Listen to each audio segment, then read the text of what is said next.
todos muito bem-vindos ao webinário do Jornal do Médico. O assunto de hoje é Covid-19 e as pandemias mundiais. Para falar sobre o assunto, estamos recebendo a médica e mestre em História Social pela PUC de São Paulo, doutora Ana Margarida. A entrevistada de hoje é ainda vice-presidente da Sociedade Brasileira de Médicos e Escritores, Sobrames Regional Ceará, imortal da Academia Cearense de Medicina e membro da Sociedade Brasileira de História da Medicina, além de conselheira do Jornal do Médico. Doutora Ana, seja muito bem-vinda e obrigado por acatar o nosso convite. Eu que agradeço o convite, a oportunidade de falar, de contribuir com o Jornal do Médico para um assunto tão importante de saúde pública que o mundo está vivendo. Essa pandemia que está assolando toda a humanidade. Muito obrigado. Doutora, estamos vivendo um cenário assustador com essa pandemia do novo coronavírus e que deverá entrar para a história como uma das piores doenças que a humanidade já enfrentou. A senhora, como médica e historiadora, estima que o Covid-19 pode ser superior a outras pandemias, a exemplo da gripe espanhola? Essa pandemia, ela tem alguns aspectos diferentes das outras que já assolaram o mundo. Então, em determinados aspectos, vai ser bem pior, porque ela atinge exatamente o mundo inteiro na parte econômica e na parte sanitária. A gente sabe, e os historiadores sabem, que pandemias e epidemias, porque a pandemia é uma epidemia quando pega o mundo todo, mas quando o mundo não era muito globalizado, elas ficavam mais restritas, né? Então, desde a antiguidade que a humanidade enfrenta essas epidemias. Nós tivemos a peste do Egito, que era febre tifoide, depois com as pesquisas foi descoberto. Isso em 430 a.C.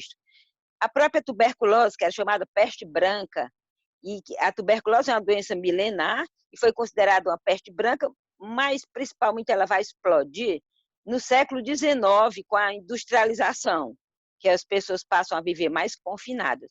E ela só vai melhorar um pouco com a descoberta dos quimioterápicos. Era chamada peste branca por causa da palidez, e para se contrapor à peste negra, que a peste negra que exatamente foi uma das piores, porque ela dizimou um terço da população da Europa em meados do século XIV, só que a peste negra, na época, né, era a época medieval, os medievos eles nunca puderam imaginar o que causava essa peste negra. Achavam que era castigo de Deus, achavam que era dos demônios, de fadas, então, diferentemente de nós. Então, quando eu falo que essa nossa pandemia atual, a Covid, ela tem particularidades diferentes, é porque nós estamos no século XXI e, segundo o Harari, que é o autor de Uma Breve História do Homo Sapiens, ele fala que o que vai nos salvar é a cooperação entre os povos, e também a gente participar, porque hoje é muito fácil a gente dividir o conhecimento, que antes não tinha. Mas, por outro lado, as epidemias, os micro-organismos, eles rapidamente saem de um país, do outro lado do mundo, em poucas horas vêm de avião e chegam aqui. A gente pode observar que essa pandemia já atingiu mais de 200 países em 3 meses, 3, 4 meses.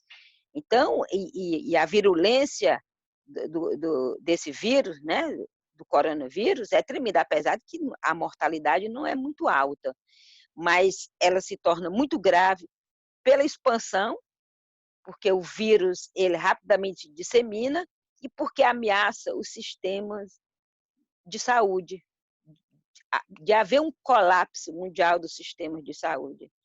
E a mortalidade também ela se torna alta, a gente sabe, nas faixas etárias mais altas, nos idosos e nas pessoas que têm comorbidade. Então, se a gente não achatar a curva, porque a curva está subindo muito rápido, o que vai acontecer, o número de pacientes que vai precisar de internação, de UTI é muito grande, e nós não temos como abranger todos esses pacientes. Aí é o colapso, o que dá mais medo dos governantes é o colapso da saúde, do sistema de saúde, porque as outras pessoas que possam adoecer por outras causas não vão ter uma resposta, por exemplo, um acidente de carro, um infarto do miocárdio.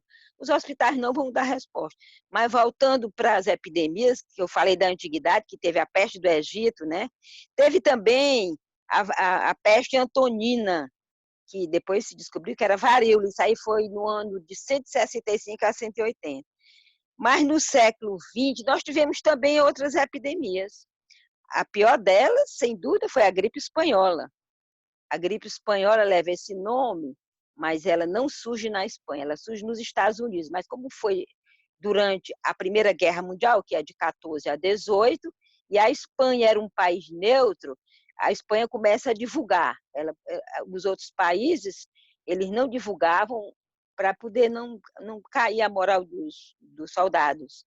Mas ela aparece depois com os estudos, foi verificado que ela surge nos Estados Unidos e os soldados é que levam para a Europa.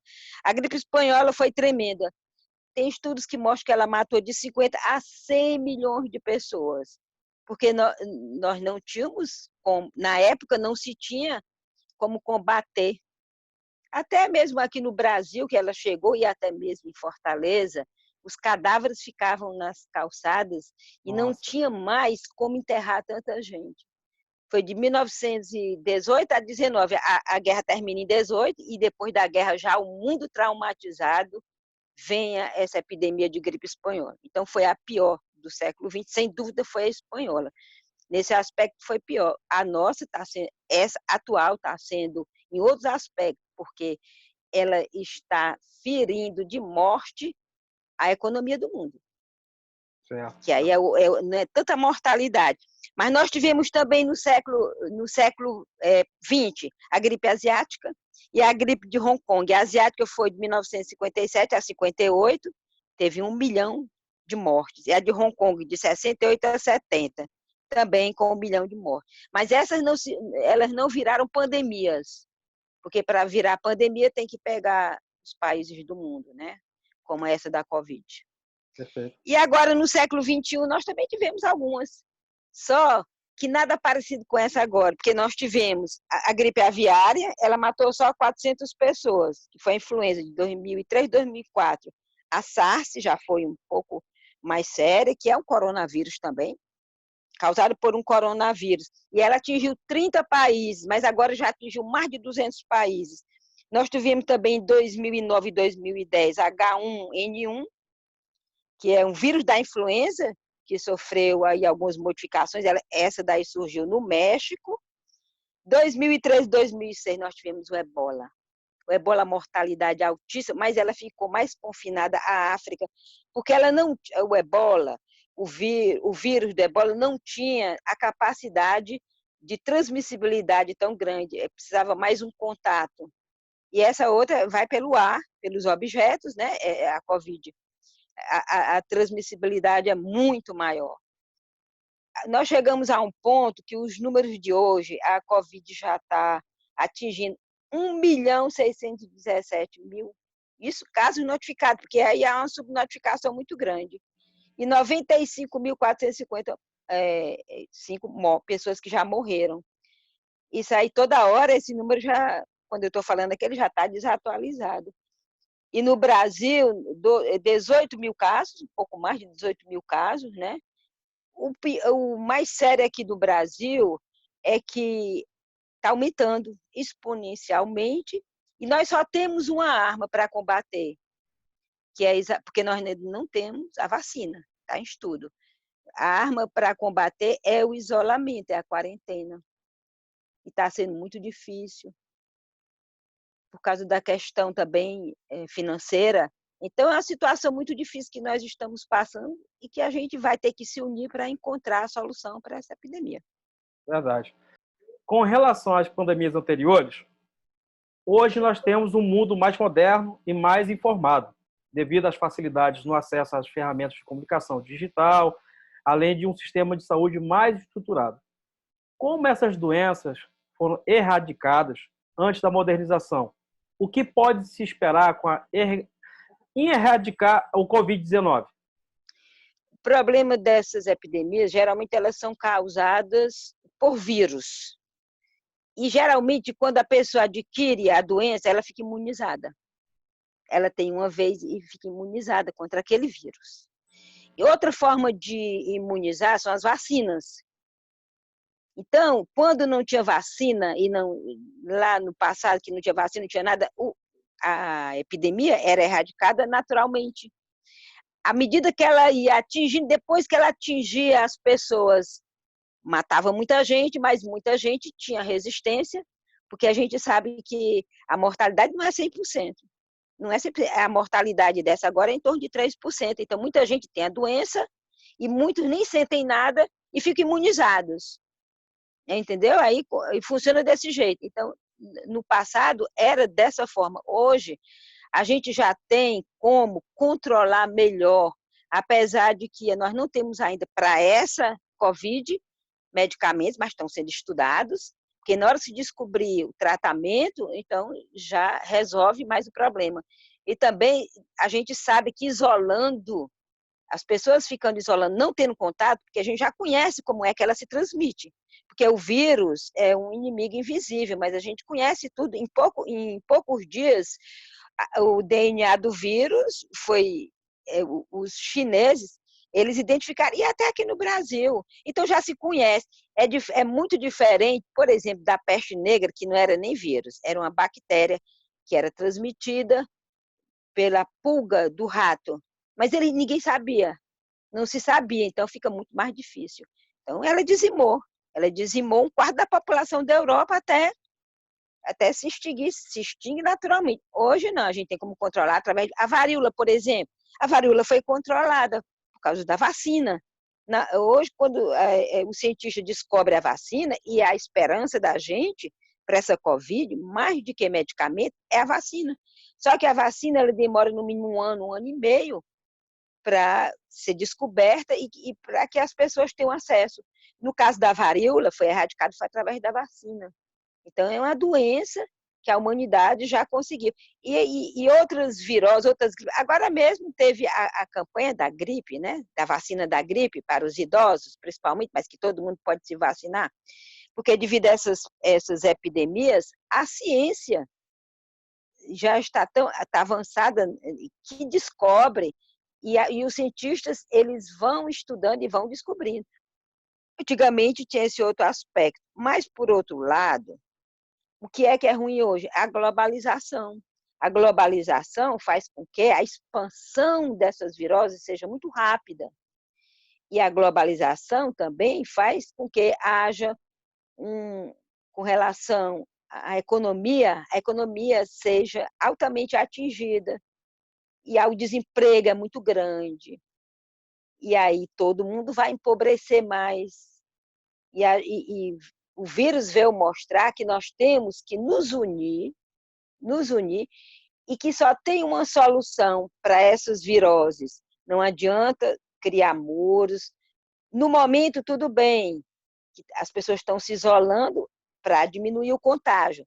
Mas depois que passar essa epidemia, porque às vezes ela vem em 2, 3 ondas, como as outras, pode vir outra onda, vai passar, quando não tiver mais muita gente para o vírus já contaminou e muitos morreram, e muitos curaram, a maioria, né, 80% cura espontaneamente, aí o vírus não tem mais como se propagar.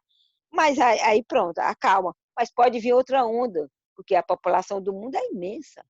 Então, a gente tem epidemias que vêm até em 3 ondas. A gente tem que se preparar. Os chineses, eles conseguiram, em pouco tempo, barrar. Eles fecharam a cidade, né, de Wuhan. Eles fecharam totalmente e eles conseguiram. E eles agora estão ajudando o resto do mundo, porque eles estão com todo esse material, esses respiradores que são fundamentais para salvar vidas, porque essa epidemia ela causa uma pneumonia muito séria que destrói os pulmões, a pessoa tem que ir para o respirador, e se não tiver respirador, a morte é terrível, morre como se estivesse afogado. O sistema de saúde, nós vimos agora na Itália, foi colapsado, e os médicos tinham que escolher quem viver e quem morrer. E a gente aqui no Brasil começou a fazer essa quarentena, né? Isso é muito importante, que é para diminuir a transmissão, para dar tempo ao sistema de saúde. E aí eu vou fazer um elogio aqui ao SUS, porque o SUS está sendo importantíssimo para segurar a nossa epidemia. Eu sei que muita gente vai morrer, porque nós temos muitas favelas, muita pobreza, e muita gente não está obedecendo à quarentena, mas, por outro lado, o Ministério da Saúde está empenhado, e o SUS também vai ter esse colchão para tratar as pessoas que precisam ser hospitalizadas. Claro, claro. Bom, doutora, quais seriam as esperanças que podemos ter na condição atual que o mundo se encontra para a gente poder vencer o Covid-19? Na condição atual, eu só vejo uma saída. Para vencer o Covid-19, é exatamente os países se unirem e cooperarem. Tem que haver uma cooperação tanto para a descoberta de medicamentos, porque estão sendo testados vários medicamentos, de repente um desses medicamentos faz efeito no tratamento, ainda não tem nada cientificamente comprovado, mas muitos já estão aí, estão sendo até usados. E também a cooperação na troca de material de proteção individual. A própria China, ela já está exportando, porque ela tem bastante. E o mundo vai ver que não pode ficar dependendo só de um país. E o mundo vai ver também que tem que investir na saúde, que a saúde é o bem maior, é o nosso bem maior. Então, eu acredito que o mundo vai mudar, esse mundo que vai vir depois da Covid, dessa pandemia da Covid, vai ser um mundo mais igualitário, vai ser um mundo onde as pessoas se ajudem mais, onde os países cooperem mais, porque nós temos tudo para isso aí, nós temos a tecnologia, nós temos já bastante avançada a ciência, o que está faltando, eu acho, é a criação de um estado de bem-estar social. Esse estado de bem-estar social é um país que tem um estado forte e que olhe para os menos favorecidos e que consigam dar para os pobres saúde, educação, lazer. Não é tanto que um país que tem um PIB alto, isso não traz felicidade. A felicidade dos povos está em quê? No acesso à saúde, à educação, à cultura e ao lazer. Isso aí, um país que tem o estado de bem-estar social, agora o mundo vai ver quão importante é fortalecer esse sistema dos países do bem-estar social, o estado de bem-estar social, para que todas as pessoas tenham acesso aos bens, porque tá provado que os países pobres, e mesmo dentro de um país, as pessoas pobres elas estão mais suscetíveis a pegar essas doenças. Isso aí volta para todos. Os ricos, eles não estão protegidos. Eles só ficarão protegidos se os pobres também estiverem protegidos. Então, a minha esperança é essa, é um mundo mais igualitário, mais humano e mais justo. Perfeito. Doutor, historicamente, nas pandemias anteriores, que tipo de isolamento social foram utilizados, né? Quais foram os resultados obtidos? E no cenário atual aqui no Brasil, está sendo utilizado o isolamento horizontal, né? Com a quarentena. Isso se torna mais eficaz que o isolamento vertical contra o coronavírus? Bom, nós temos que estudar cada pandemia dessa e cada vírus desse para entender qual é o melhor tipo de isolamento. No caso do corona, o que acontece? Ele atinge mais os idosos, a gente sabe disso, a mortalidade é 14% nas faixas etárias mais elevadas, são esses idosos que estão morrendo mais. Então, tem gente que prega um isolamento dos idosos, das pessoas, mesmo que não sejam idosas, que têm comorbidades, né? Ou idoso ou não, pessoas que são cardíacos, que têm essas outras doenças autoimunes, que têm diabetes, etc. A ciência já descobriu, e já foram feitas pesquisas, que essas pessoas estão mais suscetíveis. Então, se raciocina que se conseguir fazer um isolamento vertical, isolar as pessoas de risco, porque muitos jovens que não são do grupo de risco, eles vão ter a doença leve e, às vezes, vão ser até assintomáticos, e eles podem continuar trabalhando para não colapsar o sistema econômico, porque também é outra preocupação. Só que é muito difícil, num país como o Brasil, se isolar os pobres. Os pobres que vivem em favela, eles convivem dentro de cubículos com os seus netos, com os seus filhos, com os jovens. À medida que esses jovens, essas crianças que saem para as escolas, elas vão ser transmissoras desses vírus para os seus avós, para os seus pais, para os mais idosos. Então, é muito difícil. A classe alta pode isolar os idosos, né? A classe alta é tranquilo, você fica isolado, tudo bem que o isolamento vertical funcione.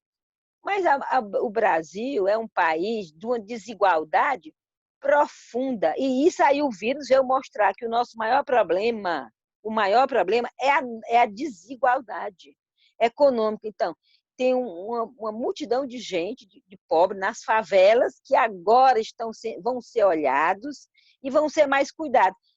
Então, para fazer esse isolamento horizontal é difícil no Brasil. Já o vertical, que pega todo mundo, então protege os velhos, né? E protege a sociedade como um todo.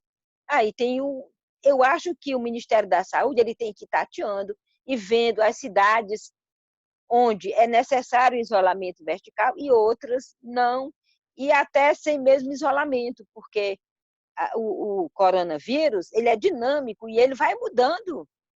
Cada dia o cenário torna-se diferente. Então, por isso que a gente vê tanta discussão desses políticos e na televisão e tudo, mas eu acho que eles tinham que ouvir os cientistas, tinham que ouvir os médicos, têm que ouvir os infectologistas, porque os políticos eles não conhecem, eles têm que ouvir, né? Tem que ouvir o Ministério da Saúde, quem está à frente é que pode orientar, junto com o Ministério também da Economia. É isso que eu acho. Eu acho que isolamento vertical e horizontal tem que ser bastante estudado. Em alguns países funciona de um jeito, em outros países funciona de outro. Na Itália não funcionou. Na Espanha não funcionou.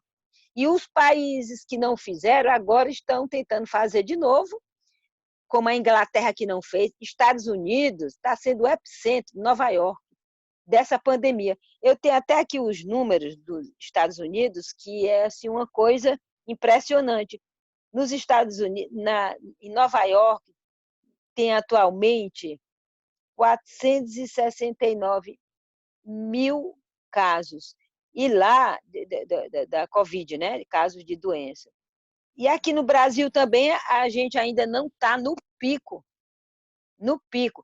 Se afrouxarem essa quarentena, esse isolamento que está sendo preconizado por muitos governadores, se afrouxarem, o que vai acontecer? Daqui a 2 semanas, a gente vai ver o que vai acontecer, que vai ter um pico muito grande. E aí, porque, por enquanto, a gente está vendo o reflexo de 2 semanas atrás, quando começou o isolamento, começou muito bem. Mas, infelizmente, pelo que eu estou vendo na mídia, as pessoas já estão na rua. Agora, o governo precisa dar condições para que o povo fique em casa. Tem muita gente que trabalha por conta própria, os autônomos, então eles não vão passar fome, eles vão para a rua se não tiver uma ajuda. Mas também parece que isso aí já está sendo sanado e o governo já está dando essa ajuda de R$ 600. Difícil a operacionalização disso aí, mas eu acredito que o caminho é esse. O caminho, no momento, é salvar vidas. Depois a gente corre atrás do prejuízo. Não pode atropelar pensando que a economia vai para o buraco, o PIB vai cair. Não, no momento nós temos que salvar vidas. A vida é o nosso bem maior. Depois a gente corre atrás e vê como é que fica. Perfeito. Doutora, estamos chegando ao fim do nosso programa. Muito obrigado pela sua participação. Deixo um espaço para a senhora poder fazer as suas considerações finais. Bom, eu quero parabenizar o Jornal do Médico, você, Argolo, por essa iniciativa de que realmente nós estamos na guerra contra o coronavírus. Eu quero parabenizar também os que estão na frente da batalha, que são os médicos e toda a equipe. E quero mostrar também que, com essa quarentena forçada, a sociedade está valorizando mais as empregadas domésticas, os entregadores, os lixeiros, os porteiros, as pessoas que trabalham no supermercado, as pessoas que plantam e colhem, porque essas pessoas, essa classe social era invisível, muitas vezes era desprezada, mas agora o coronavírus veio mostrar que nós precisamos de todos eles e que é importantíssimo o trabalho dele nessa guerra contra o coronavírus. E a classe médica e todos os profissionais, enfermeiros e todos, enfim, que estão correndo risco de vida para segurar a doença, merecem os nossos aplausos também. Era isso aí que eu queria colocar. E que nós aqui, que eu já sou do grupo de risco, já vou fazer 70 anos, eu contribuo porque não saindo de casa. Minha contribuição é ficar totalmente isolada, eu posso fazer isso, e também contribuindo através da minha escrita, escrevendo texto, postando dessa live que estou fazendo agora. Então, tudo isso é importante para a gente esclarecer a sociedade como deve atuar, porque muita gente não sabe o que é que nós estamos atravessando, o que é essa pandemia e as consequências dela. Era isso. Perfeito, muito obrigado. E assim nós encerramos o webinário do Jornal do Médico, excelência e credibilidade editorial, agradecendo mais uma vez a presença da doutora Ana Margarida e a sua audiência, a audiência do nosso público. Para mais informações, acesse o nosso site jornaldomedico.com.br e aproveite e assine a nossa newsletter. Até o próximo webinário.